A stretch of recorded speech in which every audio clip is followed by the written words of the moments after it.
the only reason why I'm so focused on these differences and focused in school in general, working with school district, is that I realize that people are actually listening and they want to make changes. That's the only thing that matters right now. Mm-hmm. And I guess we'll all should look forward and maybe send a word to our counselor, because I think the budget gets approved in June. So that's a key time to see whether they'll approve the expenditures for the lights. Absolutely. I mean, Change for Concord really is a community organization, and our priority is to work with community. We want to prioritize what the community wants, the needs for the community, and that is that we still have disconnection, between different communities, and we kind of want to bridge. We want to bridge the gap, and that is to recognize the needs for the community. So basically, you talked about the community forum. That it was an idea that we thought, okay, bringing people together, the community members, and young people from schools and our supporters as well as our partners, to kind of talk about it together. We had some few young people who did presentation. They spoke about it. Really impressive too. And right. Any resources we can, as a community, we can have to encourage that. And support that, I should say. Right. So that's something that brings up so many questions, and that is, how do we go by, but that, like, as a community, how do we fix that issue? I'll give you an example. So the state of Maine is one great example that we can give, to how can we fix the issue of disconnection in our community in terms of languages, structure, the system in general. And we have people who come from different countries. And speaking of Africa, like, Africa is just a continent. There's different countries. So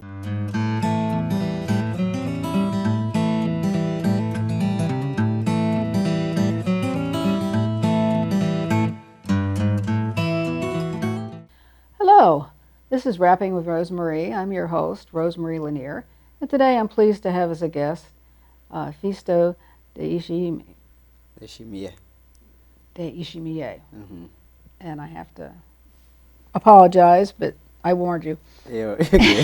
De Ishimiye. Yes. Okay. It's very important to try to pronounce people's names properly.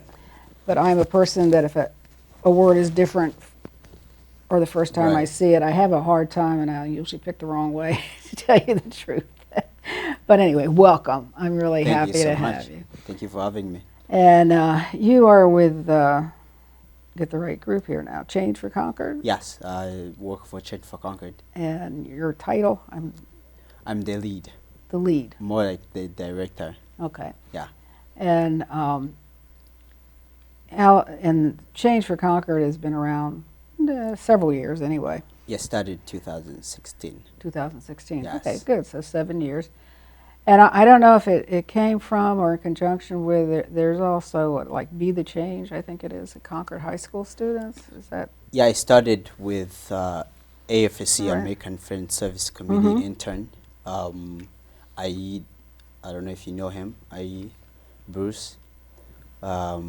He started as an intern for AFSC, American Friends Service Committee, but also, had that vision of starting an organization. So pretty much what he did was, had a conversation with AFSC and AFSC hosted Change for Concord. So we've been working on the American Friends Service Committee for 7 years now. Yeah. Oh, that's good. Yeah, I've had contact with Change for Concord over the years, and I know have contributed to some of the, I don't know if you call them scholarships or what, but the expenses of the students will go down to Washington, D.C. in the spring. Of course, the last 3 years probably not so. but to learn really how to pursue your goals and how to work with Congress. And I thought, it was really a great thing. A lot of times we complain about things, but we don't do anything effective Right. to really change it. Right. Now, a lot of people might be aware of the group from what's been happening lately with Keach Park and lights at Keach Park. Right. And tell us just a little bit about this, because there are other things we want to talk about, but just to refresh people's minds. Well, this is a campaign. It has a history. Change for Concord started advocating for Keach Park lights, basically for one soccer, at the Keach Park. Over 6 years now, I think in 5 to 6 years now. I remember when they started, attending the city council meeting, kind of testifying and kind of proposing what they needed. 2017, yes. So since then, there has been delays for many reasons. But now I think we've connected with leaders in the community, and I think this is a project that we're now focused on as our priority for this year. And we've been working with the community members, partners, and leaders. We're connected. It's quite an interesting campaign, but it's going in the there was right a great direction. forum a few weeks back too that you brought a lot of people together, and I noticed that the mayor and several city councilors were there and attended the meeting, and that was good because I think people can interact. One thing, Concord is small enough you can interact with your Right. government officials. Right. And and I guess we'll all should look forward and maybe send a word to our counselor, because I think the budget gets approved in June. So that's a key time to see whether they'll approve the expenditures for the lights. Absolutely. I mean, Change for Concord really is an community organization, and our priority is to work with community. We want to prioritize what the community wants, the needs for the community, and that is that we still have this connection, between different communities, and we kind of want to bridge. We want to bridge the gap, and that is to recognize the needs for the community. So basically, you talked about the community forum. That it was an idea that we thought, okay, bringing people together, the community members, and young people from schools and our supporters as well as our partners, to kind of talk about it together. We had some few young people who did presentation. They spoke about it. Really impressive Yeah, too. it was great, Impressive young and I people. think that's the only thing we can do. Educating the community and having the community engaged in our campaigns. That's exactly what we need. Yeah. Yeah, it's great. Anybody I've ever met connected with Change for Concord or Be the Change Club has Right. been impressive, I'll put it that way. It is. Now, and there are other things you're focusing on. One is dealing with diversity, and I have C4C work with students, which I'm not sure. What is C4C? Was that my crazy? Change for Concord. Change Yeah, for we Concord. use C4C. Okay. That's the organization. Oh, excuse me. And you really want to deal with so many issues that in areas that I think are under attack in so many places these days, and it deals with race, sexual identity, people BIPOC, LGBTQ, and really a lot of these groups, insanely to me, are under attack, instead of people supporting them. And even though there's been talk about doing things for diversity for a number of years, and I'm sure people in the school district and the city have worked on it to certain extents, but this is really only the first time. I think there's somebody now that's employed by the school district dealing with diversity. Right. I mean, and thank you for bringing up that point. Our community is diverse. We have a lot of people that lives in differences. We have cultural differences in our community. Uh, uh, Immigrants, including New Americans, LGBTQ community, as well as BIPOC community as well. I think recognizing those minority groups in our community is so important, and knowing that we also have people who are in needs, like homeless, poor people. So that's what really makes up a community. And you're talking about, schools. We have clubs. We have young people in schools who have different needs, and the school is a place where we need young people to feel welcome, to feel that they have an environment to exercise their rights, to feel that they have a power or they have access to on their ideas, and say something how they feel about the school or the community in general. So having a DIJB, it's a DIJB now, diversity, equity, inclusion, and justice and belonging. His name is Quincy. You know him, Quincy Worthy. I think it's very important that we have that individual as part of our school district. Yes. I think he's gonna bring so much value to our community and school district, and he's connected to young people. That's very important. It's more like asking young people questions. How do you want the school to look like? And that's the only thing we can do. That's the only thing we can do to start a conversation to kind of change the structure or change the system that would work better for our students. So I think that's where we're heading, and I appreciate the fact that we have that in place.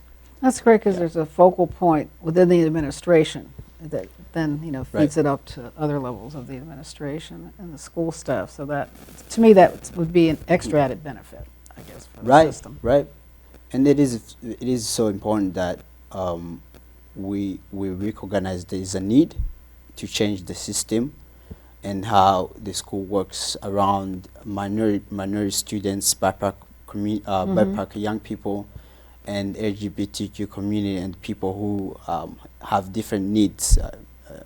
It's important that we recognize the need, and also recognize that we have a long way to go. And the only reason why I'm so focused on these differences and focused in school in general, working with school district, is that I realize that people are actually listening and they want to make changes. That's the only thing that matters right now. And we cannot stay in one position, in one in one place, that we keep talking about issues and nothing is being done about that. Is nothing fixed. So our priority is to talk about the issues and actually have have something done. Take actions. Yeah. And that's what I see. I have a hope that we're gonna get there. Great. Yeah. Good to hear that. Yeah. As like a minority group too, is like, do you think like disabled students also? Are they part of what you're looking at too, to make sure for inclusion? Right. Everyone who feels excluded in our school district, everyone who feels that they're being discriminated in any way. I think it's appropriate that we act and do something about that. Yes. Great. Yeah. Now, another thing that also you're looking at is libraries. Right. And what should we do with our libraries, and what should they be like? Well, libraries are very great part of our community. It's a resource that everyone needs. But we also see that we also understand that we have people who comes from very different places. Like, I'll give you an example. I'm speaking from my experience, right? I come from a very complicated world where education is not common, and having to come to the United States, mostly in Concord, the capital city of New Hampshire, it's a whole another story, because you meet a lot of people, but you realize that there's things that you need to get to. You realize there's things you need to learn. So we have information. Yes, we do have a system in place, but this language is so complicated for many people. So the reason why Change for Concord is focused on changing the structure around libraries is because we want to make sure our libraries are inclusive.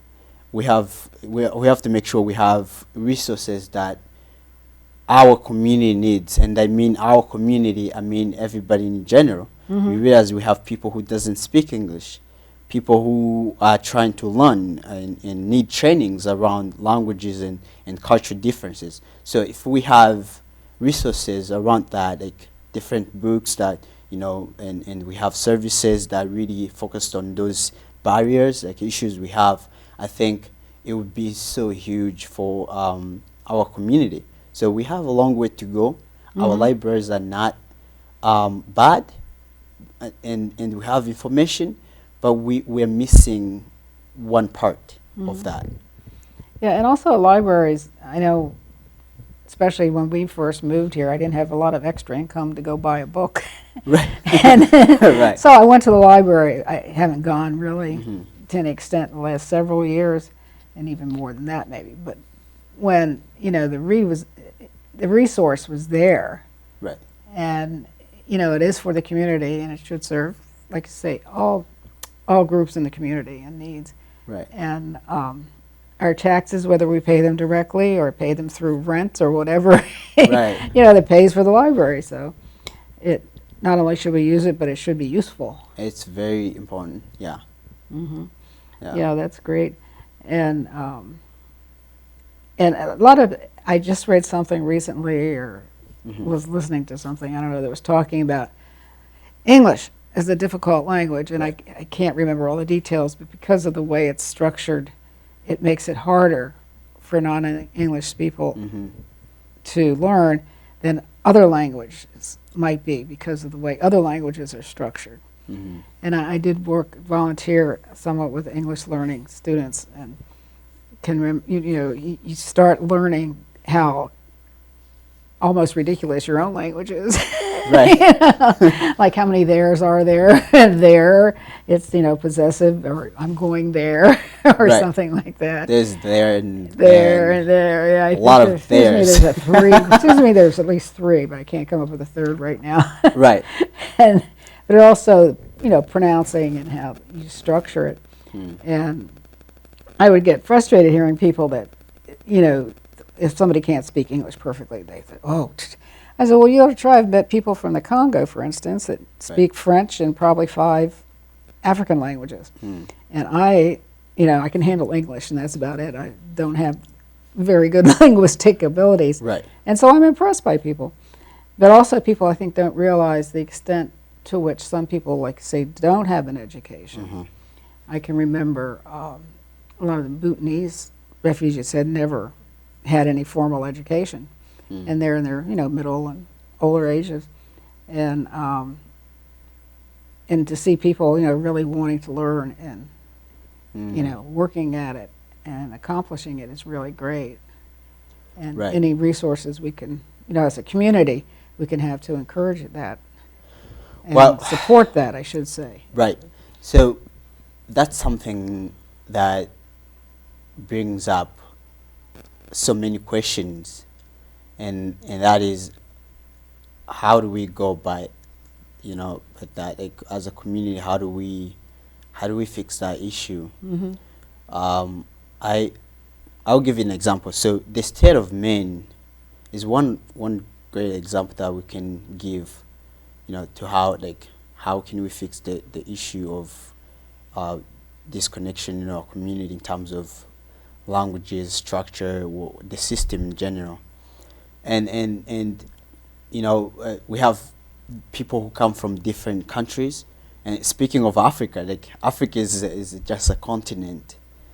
There's different countries. So yeah, That frustrates me a little bit too much. We always say Africa. Okay, where in Africa? Well, exactly, because sometimes I pose, wait, it's, you know, so yes, people do speak different languages from different countries in the continent of Africa. But we also, as a community, as people who were born here in the United States, has a responsibility to be a part of that structure. I was actually talking about the state of Maine, kind of figuring out what we can do to do something. Even Nashua has done a great job helping people who feels like, okay, I'm new to the United States and I need help. How can I survive? How can I thrive or own something, own a business if I don't speak English or if I don't understand the language? And it's more like, yes, we have to learn because everything is in form of words. You understand the words, then you understand the system. You understand the words, then you know what to do. If you own a business back home, then you know what to do about that. Maybe you might start something, but you can't if you feel like the community is not a welcome place.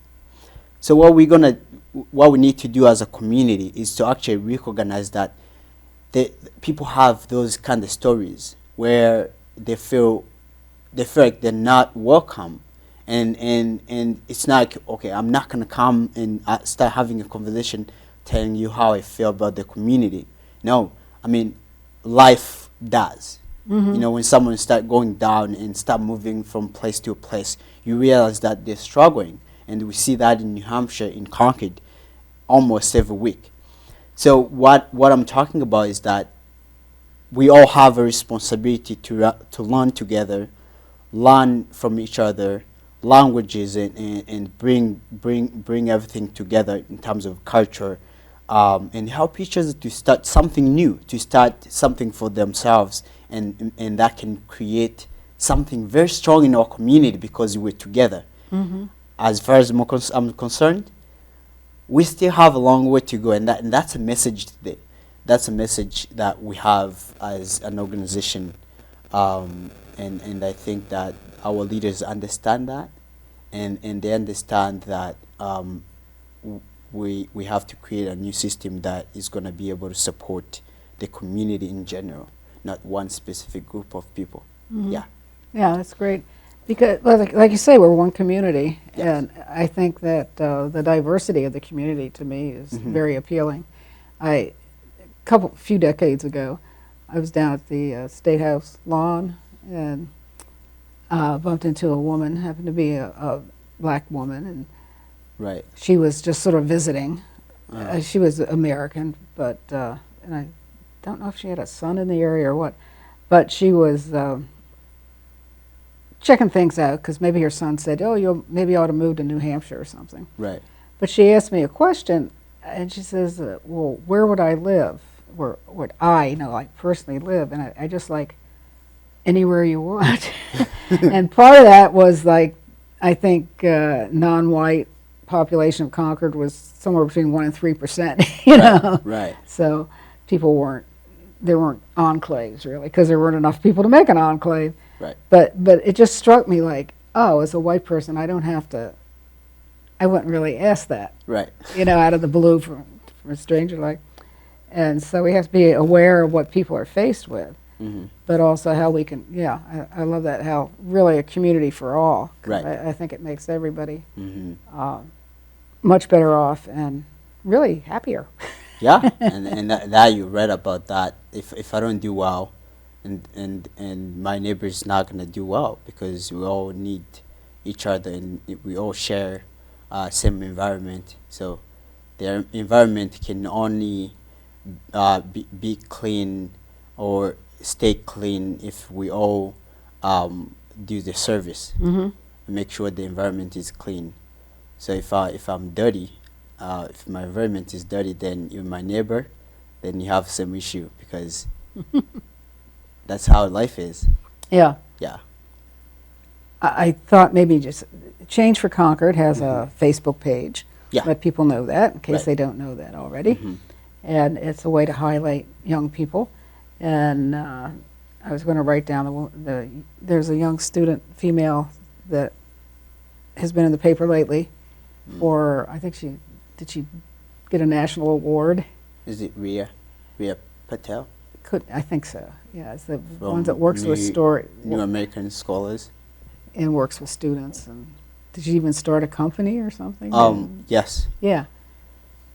Tell me your name again. Maybe Ria Patel. Patel. Yeah. And She's an interesting woman. So I was going to write that down, and things got crazy for me. But Yeah. the last hour. Right. But yeah, I mean, this is really impressive. And one thing that, and Change for Concord, you know, you had a post on her, and I think there's a young men that did something recently or won an award. You're talking about Jonathan. Jonathan, he's one of the Change for Concord leadership team. Mm-hmm. Yeah. Yeah. And he's a student from UNH and also a member of school board, Concord. Yeah, right. Yeah, that's great.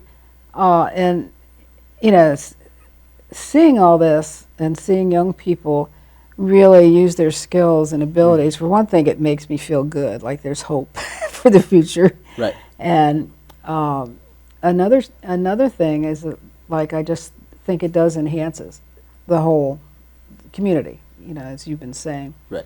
And that's really great. And so we hope that things continue along. And now the library, like I said, I haven't gone to it for a long time, I must admit. But they are downtown. But do they have a branch or something up on the Heights? Or not a branch, but a room at the center or something? Yeah, we have a small room that, you know, we have books on, you know, somehow in that room, but it's not really... it's not a big space. Yeah. Yeah, and so you're limited in variety. Yes. But I also assume that people can go there, and if they wanted something from the main library, maybe it could be sent up, hopefully, to the community center. They can use a space, but, you know, the truth is that it's not accessible. Only for few hours, yes. I think we still need a physical library on the Heights. I think that also is part of the work that we intend to do. Well, I lived on the Heights since 1979. Oh, really? Yeah, and in moving here, I did hear different opinions about people who lived on the Heights. And I was like, what?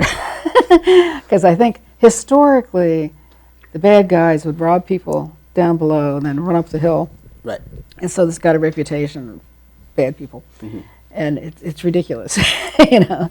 And it also has meant, I think, over time, that often this part of the city did not get the support that other parts may have.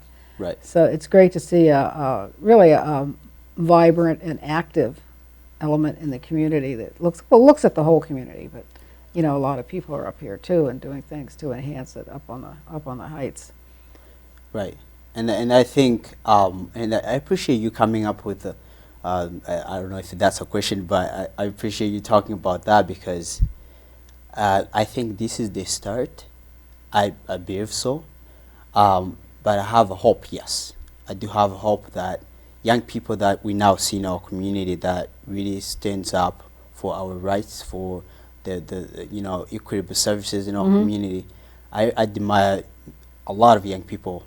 I'll tell you that I have some young people like Kate West, you know Kate West, who recently lost her house, and she was a member of, she had to yeah, move. she was a member of lost her position on. Yes. Yeah. I think those are kind of people that we need to stand up for, because she's done incredible work in our community. I've learned a lot from her, and she's part of Change for Concord. She's doing amazing work. Oh, great. Jonathan, Ria Patel, recognizing some organization like Project Story, and amazing people in our community, Jessica Livingston, Brianna, myself, and even you. And even having Concord TV in our community. Yeah. These are all things that brings people together. We kind of need to unlearn these things and recognize what the needs are, and that's organizing. Organizing young people, our students, community members, and figuring out how to train these young people because they are our next leaders. Yeah, And that would mean to kind of engage our leaders to be a part of that and support those young people. So you're saying about libraries, lights at the Keach Park, community resources, maybe coming up with an idea of immigrant welcome center. That those are great ideas that really matters to the community. But we can't do that if we don't have support from the community. Right. And those are positive changes we need to make. So those are great ideas, but we at Change for Concord recognizes young people, and we think that those are resources, that those are only people that not only people, but those are people that we need to like a core group. Really. Organize. Organizing is very important. And I think we're gonna make a lot of changes. They're incredible young people, so I have a hope that there's a future. Great. And the thing is too, if we don't support each other, we lose a lot of talent. That would be a blessing for the whole community. Right, exactly. And that's great. Well, I want to thank you for coming. Thank you. And speaking with me today. And I hope people will look into these different groups and get out there and talk, no matter where they live, talk to their city councilors, for certain things. And because like you said, we're one community, so if it comes from different parts of the community, let's do something. It's better. Thank you for tuning in, and I can't promise when the next show will be, but I hope sometime during the year I'll do at least one or two more. Thanks. Bye-bye.